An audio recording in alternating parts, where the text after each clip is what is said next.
ನಿಮ್ಮ ಕೈ ಸೇರಿರೋ fogger kit ಅನ್ನ ಜೋಡಿಸುವ ಕ್ರಮವನ್ನ ನೋಡೋಣ ಬನ್ನಿ. ಕಿಟ್ ನಲ್ಲಿ ಬಂದಿರೋ ಪೈಪ್ ಕಟ್ಟರ್ ನ ಬಳಸ್ಕೊಂಡು ನೇರವಾಗಿ 5 ಫೀಟ್ ಅಂತರದಲ್ಲಿ ಕಟ್ ಮಾಡ್ಕೊಳ್ಳಿ. ಸರಿಯಾಗಿ ಕಟ್ ಮಾಡದಿದ್ರೆ ಲೀಕೇಜ್ ಆಗುತ್ತೆ, ಎಚ್ಚರ ವಹಿಸಿ. ನಂತರ ನೋಸಲ್ ಬಳಸ್ಕೊಂಡು ಬಿಗಿಯಾಗಿ ಪೈಪ್ ನೊಂದಿಗೆ ಜೋಡಿಸಿಕೊಳ್ಳಿ. ನಿಮ್ಮ ಕುಟ್ಟಿಗೆ ಅಳತೆಗೆ ತಕ್ಕಂತೆ ಪೈಪ್ ಹಾಗೂ ನೋಸಲ್ ನ ಜೋಡಿಸಿದ ನಂತರ ಕುಟ್ಟಿಗೆಯ ಮೇಲ್ಚಾವಣಿಗೆ ನೋಸಲ್ ಅನ್ನು ಕೆಳಮುಖವಾಗಿ ಇರುವಂತೆ ಕಟ್ಕೊಳ್ಳಿ. ಮೋಟರ್ ಅನ್ನ ಗೋಡೆಗೆ ಜೋಡಿಸಿಕೊಂಡು ನಂತರ ನೀರು ತುಂಬಿರೋ ಫಿಲ್ಟರ್ ಅನ್ನ ಮೊದಲಿಗೆ ಕೈಯಲ್ಲಿ ತಿರುಗಿಸುತ್ತಾ ಬಿಗಿಗೊಳಿಸಿ. ನಂತರ 4 ಟರ ಕೀಯನ್ನು ಬಳಸಿಕೊಂಡು ಏರ್ ಬರದಂತೆ ಸಂಪೂರ್ಣವಾಗಿ ಟೈಟ್ ಮಾಡ್ಕೊಳ್ಳಿ. ಮೇಲ್ಚಾವಣಿಗೆ ಕಟ್ಟಿದ ಪೈಪ್ ಅನ್ನ ಮೋಟರ್ನ ಔಟ್ಪುಟ್ಗೆ ಜೋಡಿಸಿಕೊಳ್ಳಿ.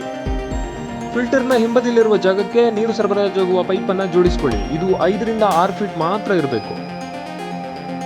ಈಗ ಮೋಟರ್ನ ಟೈಮರ್ ಅನ್ನ ಆನ್ ಮಾಡ್ಕೊಳ್ಳಿ. ನೀರು ಕಂಪ್ಲೀಟ್ ಆಗಿ ಹೊರಗೆ ಬಂದ ನಂತರ ಎಂಡ್ ಕ್ಯಾಪ್ ಅನ್ನ ಹಾಕೊಳ್ಳಿ. ಒಂದು ವೇಳೆ ನೋಸಲ್ ಮೂಲಕ ನೀರು ಸರಿಯಾಗಿ ಬರ್ದಿದ್ರೆ 1 ಅಡಿ ಉದ್ದದ ಪೈಪ್ ಅನ್ನ ಇಲ್ಲಿಗೆ ಸಿಕ್ಕಿಸ್ಕೊಂಡು ಬಾಯಿ ಮೂಲಕ ಎಳಿರಿ. ಏರ್ ಸಂಪೂರ್ಣವಾಗಿ ಹೊರಬಂದ ನಂತರ ಇದು ಸರಿಯಾಗಿ ಕೆಲಸ ಮಾಡೋಕ್ಕೆ ಶುರು ಮಾಡುತ್ತೆ. ಬೇಸಿಗೆಯ ಬಿಸಿಲಿನಿಂದ ಬೆಳೆಗಳನ್ನು ತಂಪಾಗಿಸಲು ನಿಮ್ಮ ಹತ್ತಿರದ ಈಸಿ ಲೈಫ್ ಶಾಖೆಗೆ ಭೇಟಿ ನೀಡಿ ಅಥವಾ ಈ ಕೆಳಗಿನ ಸಂಖ್ಯೆಗೆ ಸಂಪರ್ಕಿಸಿ.